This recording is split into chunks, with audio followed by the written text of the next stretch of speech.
Un ano máis, Boiro volverá a converterse en capital da arqueoloxía cos encontros que se celebrarán no Pazo de Goiáns a última fin de semana de febreiro. Nesta 19ª edición serán 11 as conferencias programadas a cargo de 15 recoñecidos expertos no campo da arqueoloxía a nivel autonómico e nacional.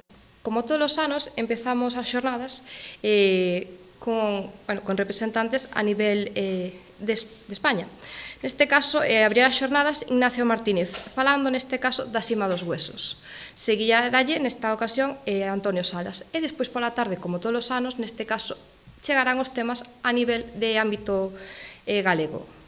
Falarse, por exemplo, da Torre de Meira, tamén se falarán de dúas intervencións realizadas aquí, na Serra do Barbanza, unha delas que, na Alta Idade Media, ao xeral, na Serra do Barbanza, e a que se levou a cabo nas Mamoas, principalmente no Concello de Boiro.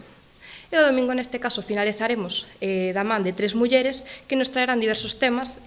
Neste caso, un destacado sería a vida cotidiana no xacemento de Calajoyut.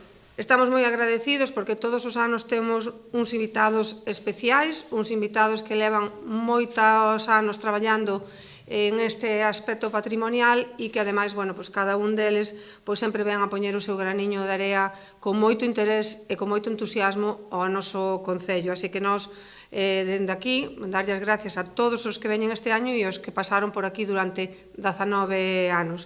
Ademais das conferencias que se desenvolverán durante toda a fin de semana, o programa inclúe varias saídas de campo ao Mosteiro de San Xoán de Poio, a Illa de Tambo e o xacemento da Corte do Santo na Pobra o 7 e 8 de marzo. Os interesados en participar xa se poden inscribir a través da web centroarqueolóxicodobarbanza.org, tanto na modalidade libre como certificada para estudantes e docentes da Universidade de Santiago. O límite de prazas é de 150.